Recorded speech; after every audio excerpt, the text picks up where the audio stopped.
Hello students, welcome to our channel Prepare with us. Students, this is my second lecture on chemical kinetics.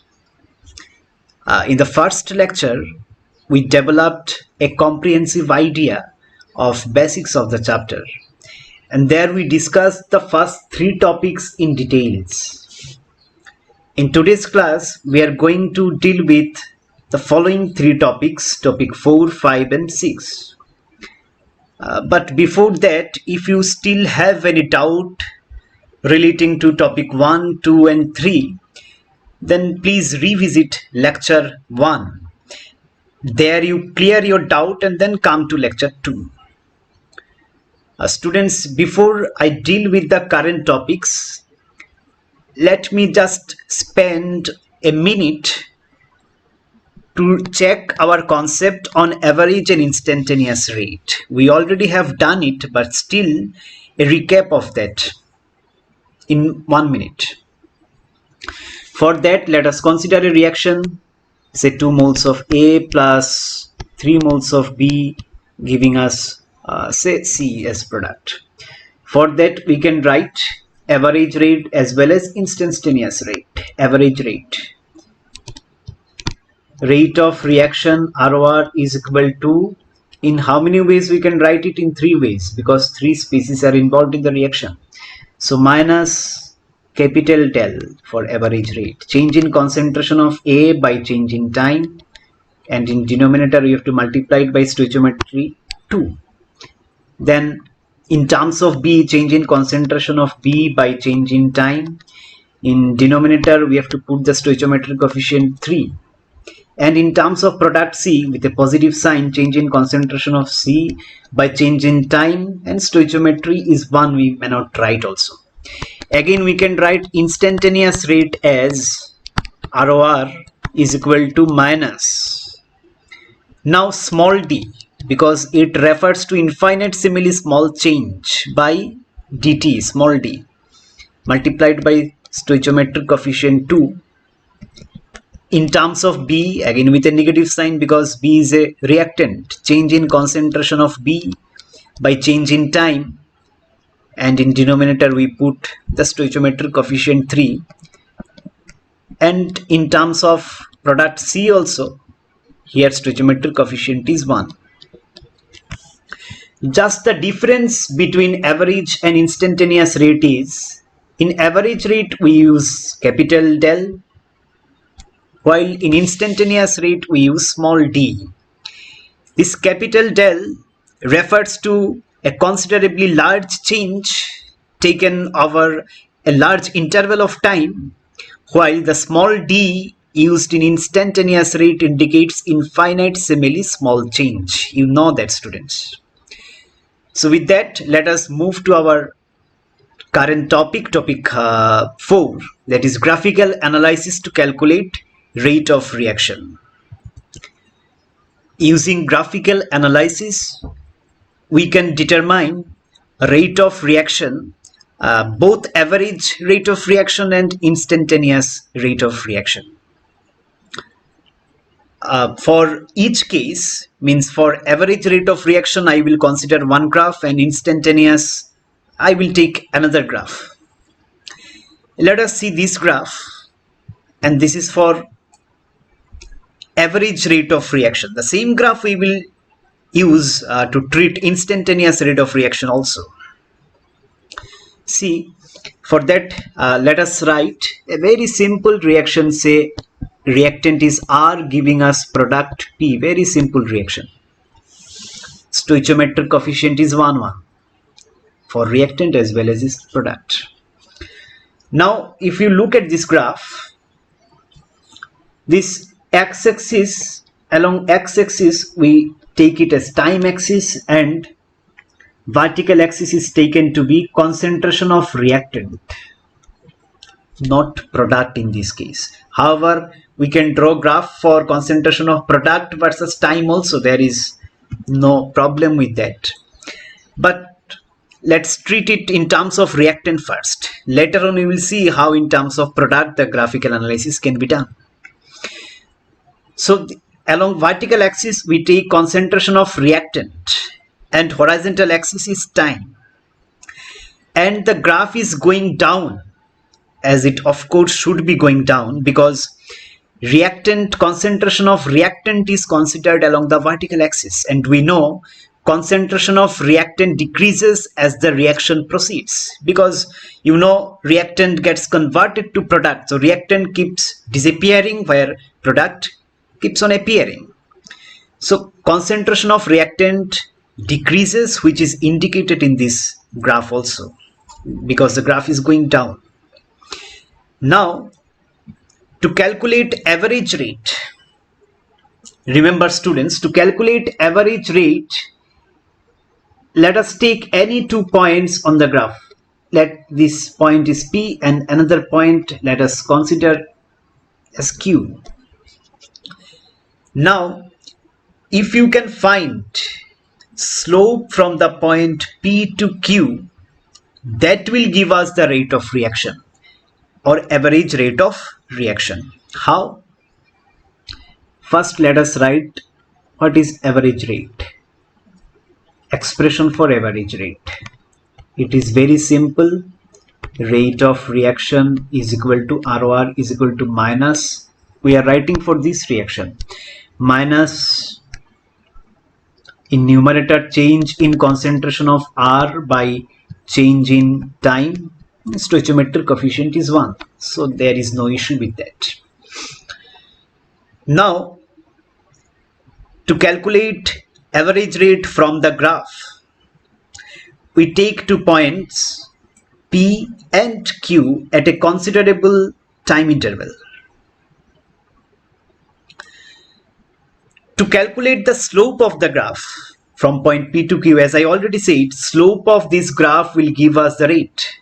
We will check how, but now you remember slope, if you can find the slope from point P to Q, that will give us the rate of reaction. For that, what you have to do, let us draw a straight line joining point P and Q, and let us construct a right angle triangle across this line joining P and Q. Students, this base of this right angle triangle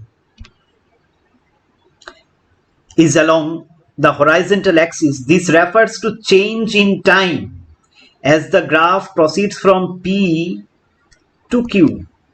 This refers to change in horizontal axis, that is change in time as the graph proceeds from P to Q.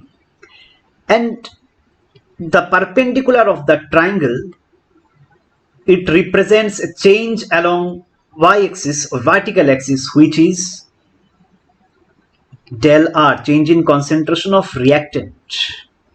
And these changes are just for this part of the graph, that is from going from point P to point Q. Now students, we can write slope of the graph is equal to change along y-axis by change along x-axis on going from P to Q.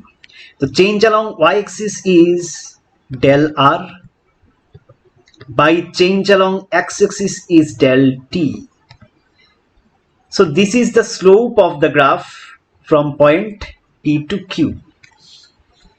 Students, now see, we have written already the expression for average rate as minus change in concentration of reactant by change in time. So we can write minus, and instead of del R by del T, this del R by del T is actually the slope of the graph. So we can write minus, and instead of del R by del T, we can write slope. Thus, once we know the slope of the graph in that way, we can calculate rate of reaction, average rate of reaction in this case. So rate of reaction can be calculated from the slope of concentration versus time graph for the reaction. Clear? I'm repeating, rate of reaction, whether it is average or instantaneous. Instantaneous rate can also be calculated in that way. We are coming to that. So rate of reaction can be calculated from the slope of the graph plotted between concentration and time. Is it clear? Now let us see how to calculate instantaneous rate of reaction through graphical analysis. So instantaneous rate of reaction can also be written as RR is equal to minus, in terms of reactant we are writing only, change small d refers to infinitesimally small change, dr by dt. Now let us consider the same graph. Now let us take a point, say this is a point P. Students, just focus on that. In earlier case we have taken 2 points, point P and point Q, and we have calculated the slope from the point P to Q. Now while dealing with instantaneous rate, we are taking a single point, that is a single instant at a particular time. This point refers to this particular time. At a particular time, what is the rate of reaction? That is what we call instantaneous rate of reaction. Now how can you find rate at a point? If you have 2 points like previous case, it is very easy to calculate. But do you know how slope of a point can be determined? For that, we need to draw a tangent at that point and construct a right angle triangle across the tangent. Not across the graph, across the tangent we are constructing right angle triangle. Our intention is to find rate, or which can be found from the slope. If we find slope, that is the rate. So slope at point P, at just one point we are trying to find the slope of the curve. So we have drawn a tangent to the point P and constructed a right angle triangle across the tangent. See, the right angle triangle, the other points do not touch the graph, they touch the points on the tangent. So again, this is a change along x-axis or horizontal axis, which is time. So it represents dt, and this is a change along vertical axis, which is concentration of reactant as the graph is going down. So this change can be written as dt, sorry, dr. Now slope at point P is equal to, slope at point P is equal to, in numerator change along y-axis, that is small dr, by change along x-axis, that is small dt. Now we can write this rate of reaction is equal to minus, and dr dt is again slope. So again, rate of reaction, instantaneous rate of reaction is also minus slope of the graph at a particular instant of time, at a point. So this is how we calculate slope at a point, by drawing a tangent and then finding the slope of the tangent. If we find the slope of the tangent, then since the tangent passes through the point where we are trying to find the slope, so ultimately slope of the tangent is actually the slope of this point. Why we have used small dt? Because we are finding the rate of reaction, or rather you can say slope or reaction at a particular point. Okay students, if it is clear, then I can move to the next topic. But before that, let me tell you again that rate of reaction can be determined by knowing the slope of concentration versus time graph. Clear? That is another way to know the rate of reaction. Let's move to the next topic now. Students, in the very beginning of the chapter, I told you that a reaction cannot proceed at the same speed from its start to completion. the speed of the reaction, or you can say rate of reaction, continuously changes during the progress of the reaction. And there are several factors which are responsible for this change of rate of reaction. One such important factor is concentration. Here we will discuss how concentration affects the speed of reaction. For that, let us consider a general reaction. Small a moles of capital A plus small b moles of capital B, giving you small c moles of capital C and small d moles of capital D. Now, rate equation for this reaction can be written as rate of reaction, or simply you can say rate. All the time you need not to say rate of reaction, simply you can say rate. So rate is directly proportional to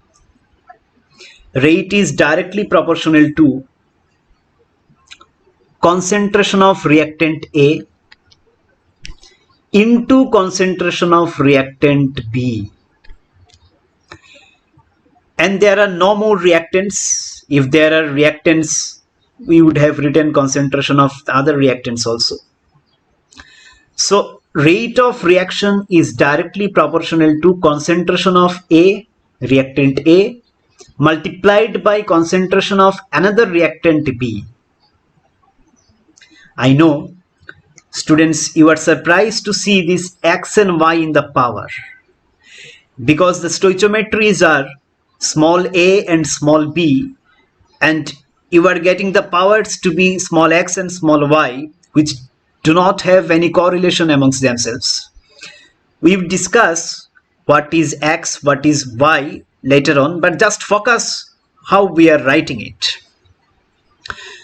I'm repeating, we have considered a reaction, small a moles of capital A, this is the reaction. Then rate of reaction, or simply rate, is directly proportional to concentration of one reactant multiplied by concentration of another reactant, and the powers are taken to be x and y, which has no correlation with the stoichiometric coefficient small a and small b. We will know from where suddenly these powers x and y came.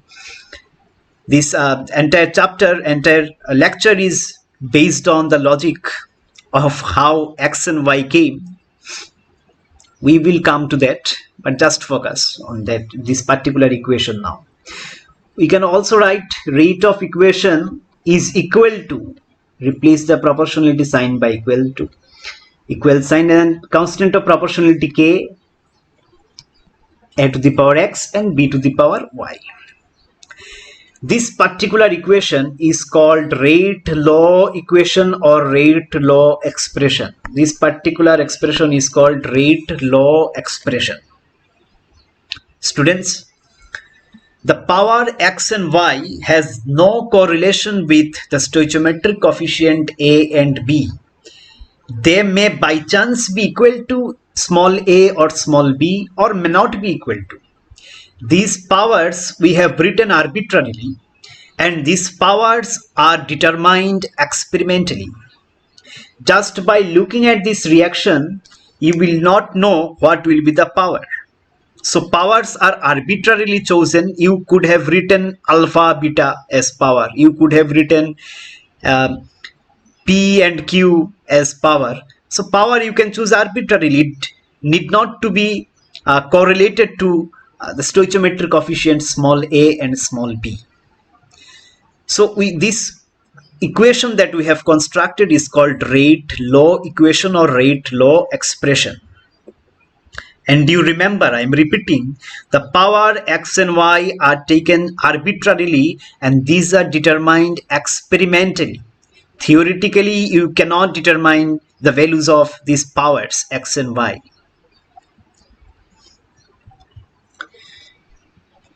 A question may come to your mind that, sir, for such reaction, we have already come to know rate of reaction is written in this way. Rate of reaction, or simply rate, is written in this way. we can write simply rate. Can be written in this way: minus change in concentration of A by change in time, and in the denominator stoichiometric coefficient small a, and in terms of B, in terms of C, D, like this you can write. Then whether this set of equations are correct or this is correct. Actually both are correct in their own space. Both equations have their different applications.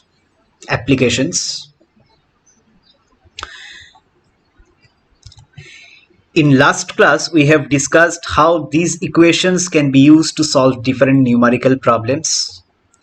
And in this lecture, we will mostly deal with this sort of expression to calculate rate of reaction.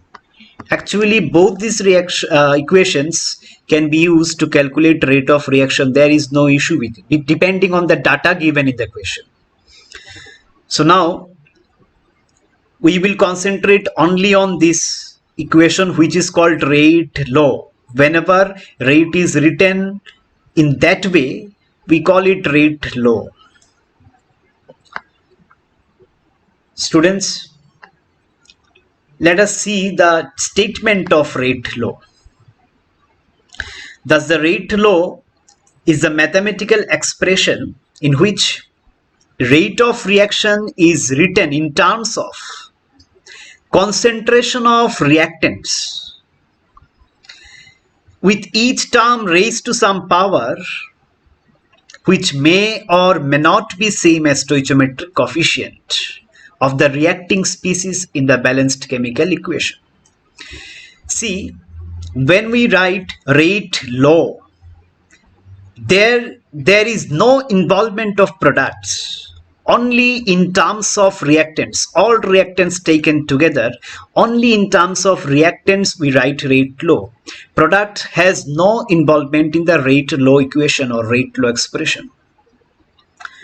Students, one thing is very important. This constant of proportionality is called rate constant.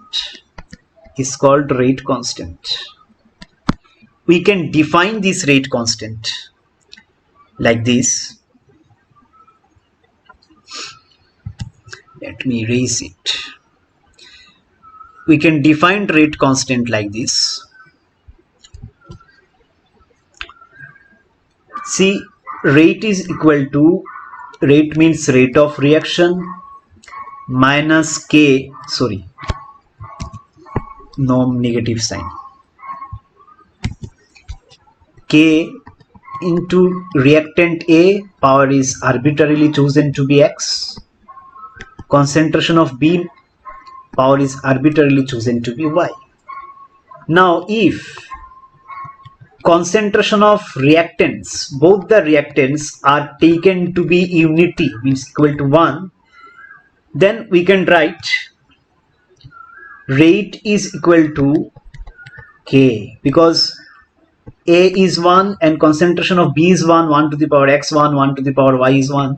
In that sense, K becomes equal to rate. K means rate constant. So rate constant becomes equal to rate when? Only when we take the concentration of reactants to be unity. So rate constant can be defined as, see, rate constant is defined as the rate of reaction. Rate constant, that is K, is equal to rate of reaction. Rate constant is equal to rate of reaction when concentration of reactants are taken to be unity. Clear, students? Let us check how to write rate law expression taking some different examples. Let's take one example. Say 2 moles of P plus 3 moles of Q, giving us product, say 2 moles of R and 4 moles of S. So this is a reaction. How to write rate law? Rate law can be written as,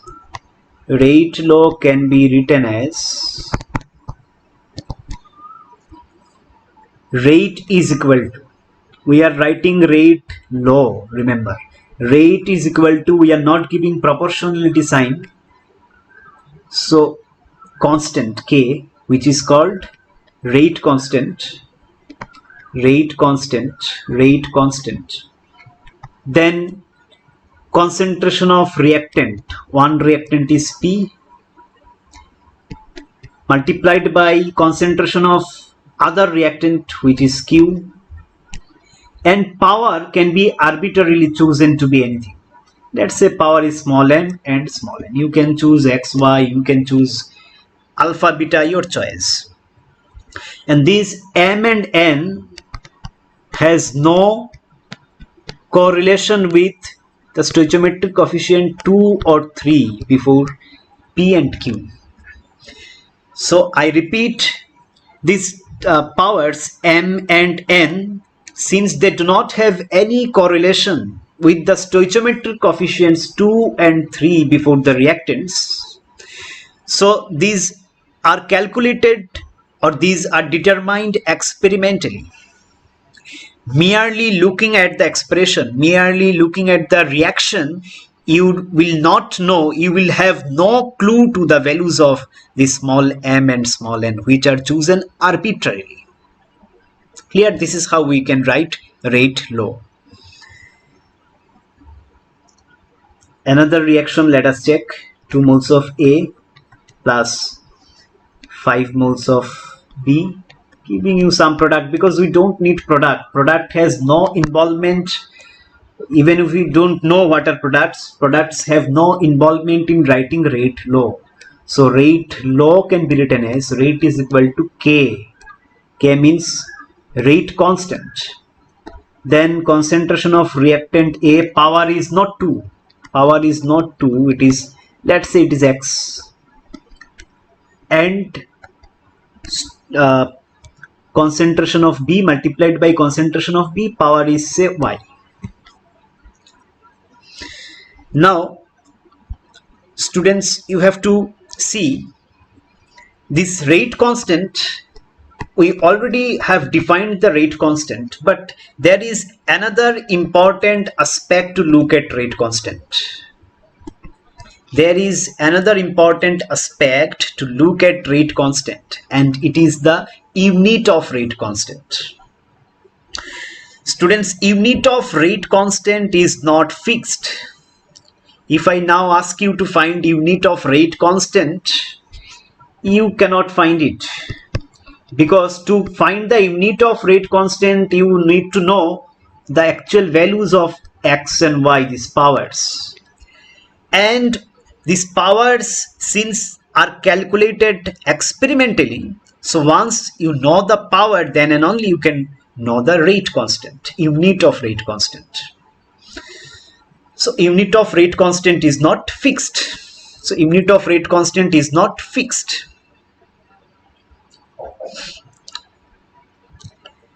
We will broadly discuss the unit of rate constant a little later, after we know how to experimentally, what is x, y, how to calculate them experimentally.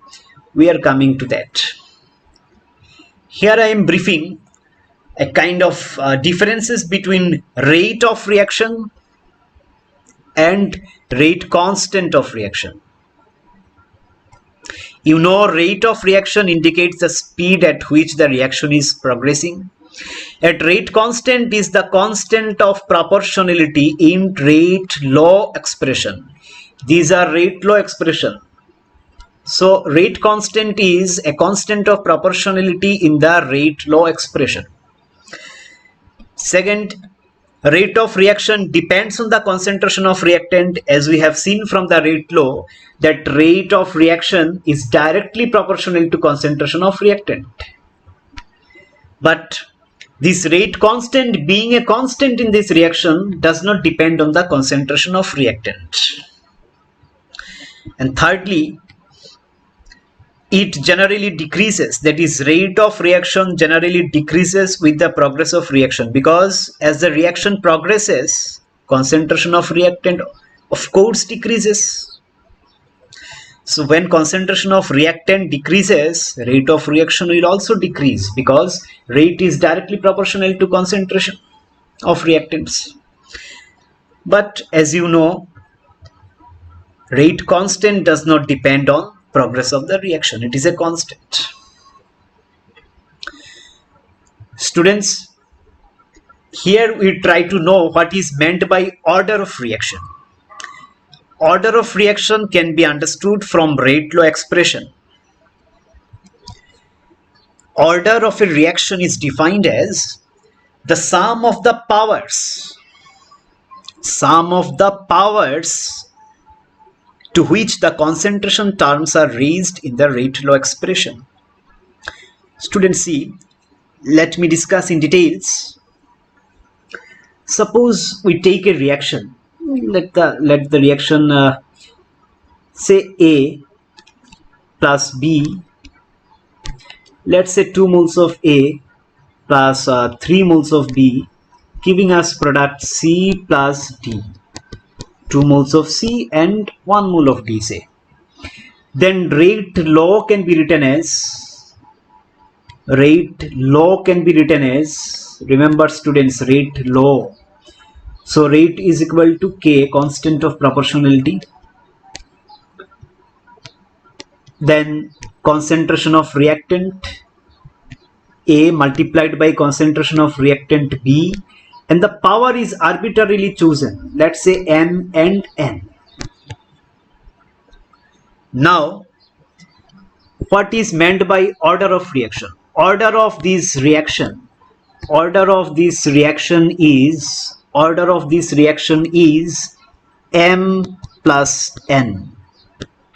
Could you follow? M plus N. So order of reaction is actually sum of the powers which are there in the concentration terms. And since the powers cannot be known just merely looking at the equation, for knowing the powers, we have to perform some experiments. As I already said, these powers are experimentally determined quantities. Therefore, order is also an experimentally determined quantity. Experimentally determined. Order is also experimentally determined.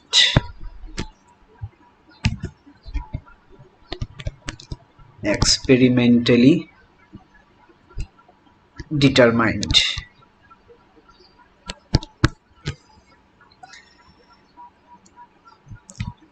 Let's check few points relating to the order of reaction.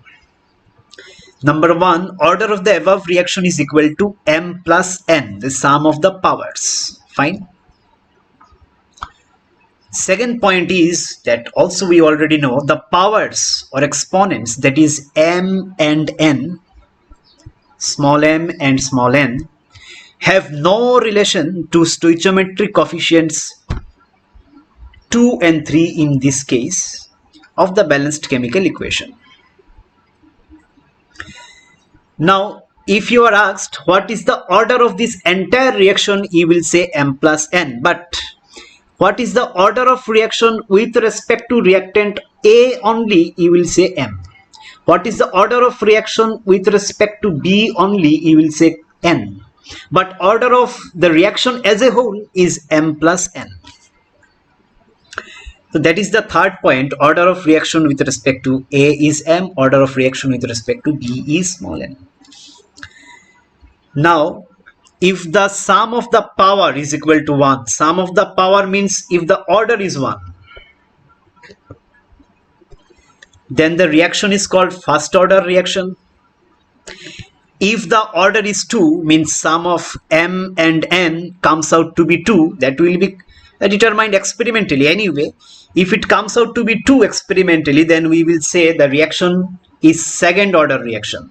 That way third order, fourth order reaction can be. The order of a reaction can also be 0 sometimes or fractional. That we will discuss in some examples. Let me give you a question. Suppose for a reaction,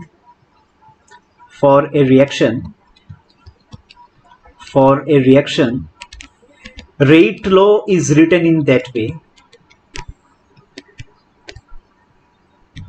a to the power say half and b to the power 2, and you are asked what is order of this reaction. You can easily tell that order of the reaction is half plus 2 sum of the powers, that is 2.5. So this is a fractional order reaction. It is possible for a reaction to be of fractional order. So order of the reaction is 2.5. How we came to know? Because powers are actually determined in this case. In the question itself, the powers are given. They're experimentally determined quantity, but in this question they are given. So it is very easy for us to calculate the order of reaction.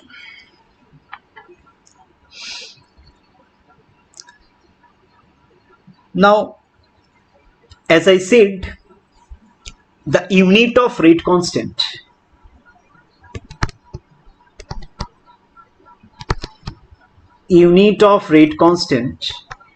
depends on the power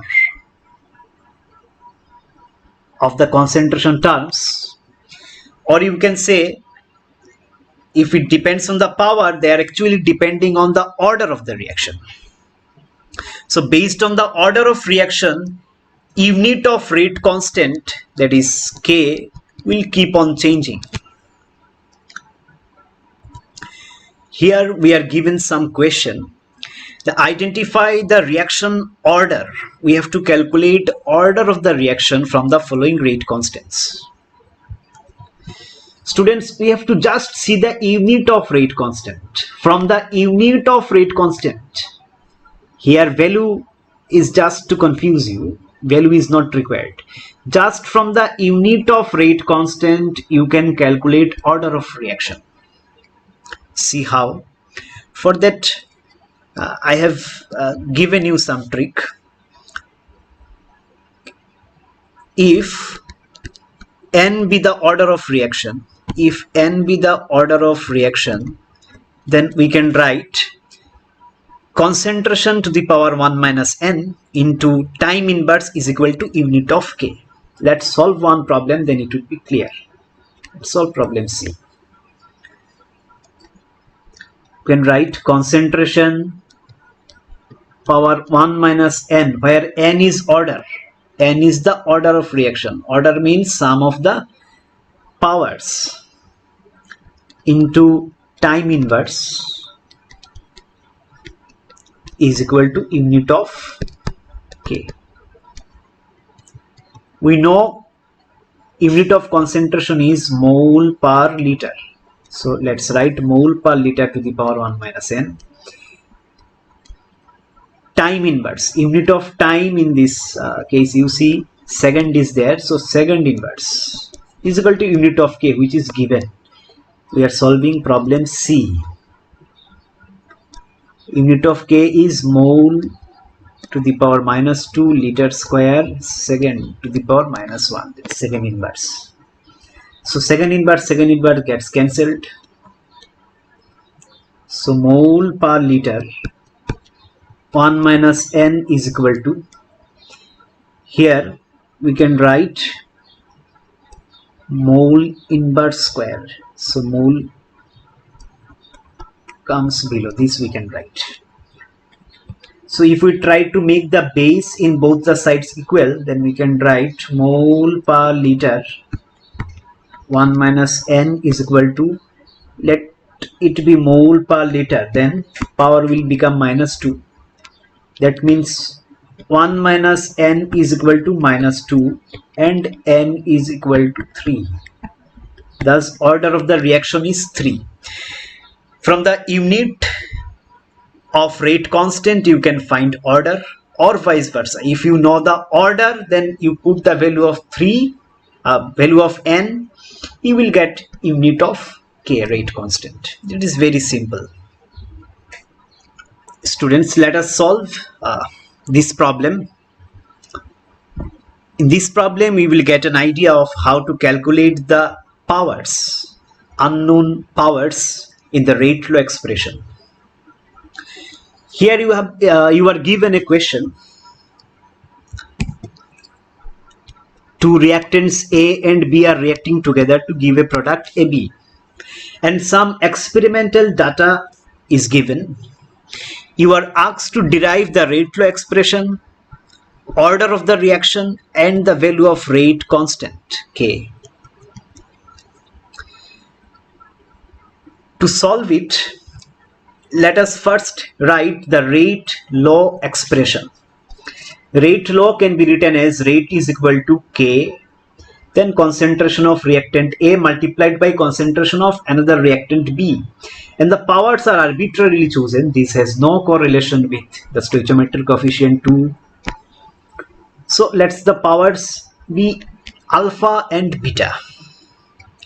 Now from the experimental data we can construct three equations. First, R1 is equal to, see experiment 1. R1 is equal to K into concentration of A. Instead of concentration of A, we are writing 0.50 power alpha, and concentration of B is again 0.50 by beta. Power is beta. This is expression 1. Again we can write R2 is equal to again K, because it's constant and rate keeps on changing. R1, then R2, then R3. Because with the progress of the reaction, concentration will change, and with concentration, rate also changes, we know. So in the second case, again in place of concentration of A we put 0.50, and concentration of B we put 1.00. Power is beta. And R3 from the third experiment we put K into concentration of reactant 1.00, then concentration of another reactant B is again 1.00. Powers are alpha and beta. Now we have to calculate alpha first. So in calculation of alpha, we have to strategically choose those two equations. Follow, students, carefully, you pay attention. We have to strategically choose those two equations. See, here I have chosen 3 and 2. Why 3 and 2? Because we have to calculate alpha, and if we choose equation 3 and 2, see, this beta wala part will get cancelled, because same 1.00 power beta, 1.00 power beta. So beta wala part will get cancelled. Alpha wala part will remain. So you have to choose such two equations while calculating alpha, so that beta wala terms are equal. So beta wala terms are equal in expression 2 and expression 3. See, 1 power beta, 1 power beta. So you divide 3 by 2 or 2 by 3, same thing. So we get R3 by R2 is equal to equation R. We put the value of R3, we put the expression of R2. K gets cancelled. This beta wala terms get cancelled. We are strategically choosing such that the beta wala terms must get cancelled, so that we are remaining with alpha.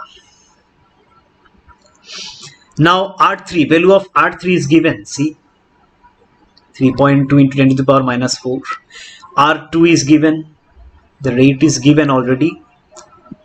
Is equal to 1.00 by 0.50 to the power alpha. Now from this calculation, just simple mathematics, you can find alpha is equal to 0. So we have found alpha is equal to 0. Now let's calculate beta. Let me erase.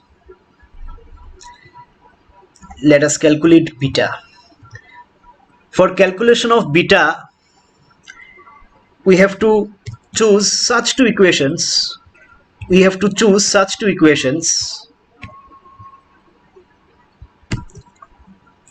me erase first.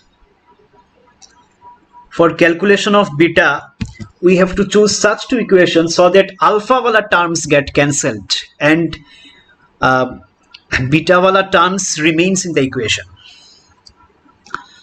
So see equation 2 and 1. If we choose equation 2 and 1, alpha wala terms will get cancelled, same.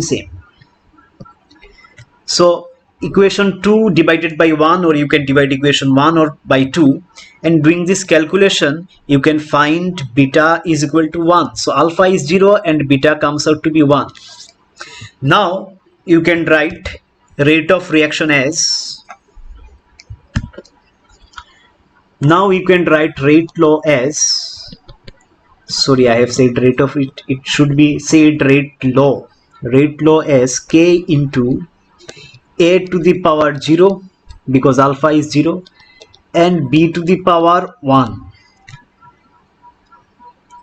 Now overall order of reaction is alpha plus beta, that is 0 plus 1, which is equal to 1.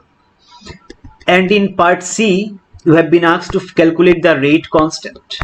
For that you can choose any equation, 1 2 3, any equation you can choose. Let write R3 is equal to k 1.00 power alpha into 1.00 power beta. So R3 is 3.2 given into 10 to the power minus 4, k 1.00 power 0, alpha is 0, we have already calculated, 1.00 power 1. So ultimately k comes out to be equal to 3.2 into 10 to the power minus 4, and unit will be second inverse. How I will know? Because it is rate constant. You can use the formula discussed in the last question, where from the order you can find the unit of rate constant, or from the rate constant, unit of rate constant, you can find order. So this is how we solve this problem. We stop here. In the next class we will solve another 1 or 2 problems relating to the rate law, and then we will shift to the next topics. Thank you.